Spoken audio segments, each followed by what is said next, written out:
Sangkaterbang malalaking isda ang nahuli sa Pagudpud, Ilocos Norte.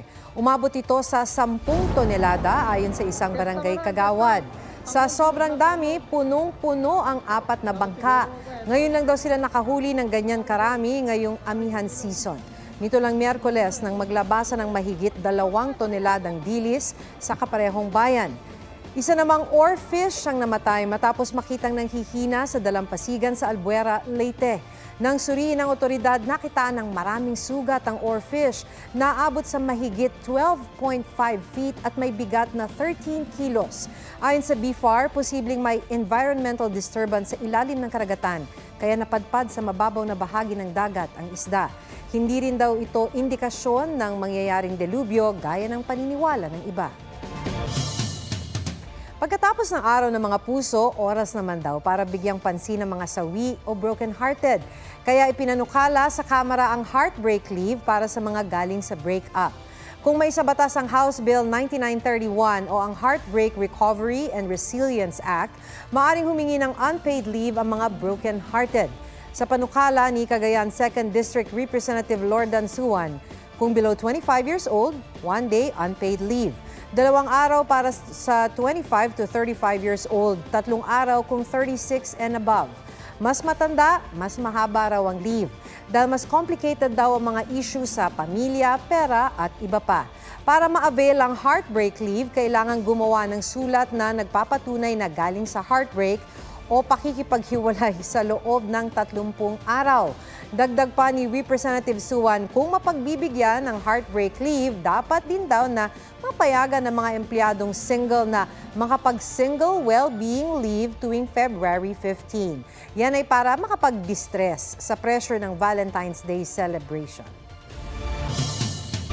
Ika-4 ng mga Pinoy sa mga pinakamalaking gumasto sa Asia para makanood ng concert ayon sa isang pag-aaral. Yung iba nag-a-abroad pa. May report si Von Aquino. Iyawan at iyakan sa concert scene. At ang makapunta sa ganitong mga ganap, isang natupad na pangarap.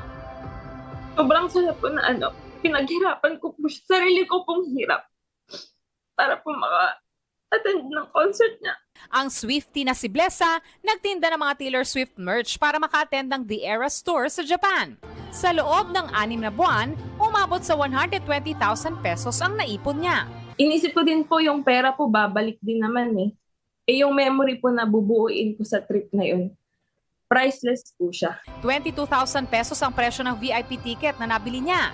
Ginastusan din niya ang kanyang OOTD sa concert worth 5,000 pesos. Pero dahil nasa ibang bansa, sinulit na rin niya ito at nag-Japan tour. Isa si Blessa sa 37% ng mga Pinoy na bumiyahe pa abroad para makapanood ng concert. Sa survey na Digital Payment Solution, lumabas na ika-4 ang Pilipinas sa top spender sa concert sa Asia-Pacific region. 38% ang sinurvey ng mga Pilipino nanood ng concerts locally o overseas sa nakalipas na taon. Nanguna ang India with 45%, pumangalawa ang Vietnam na may 41% at Indonesia 40%.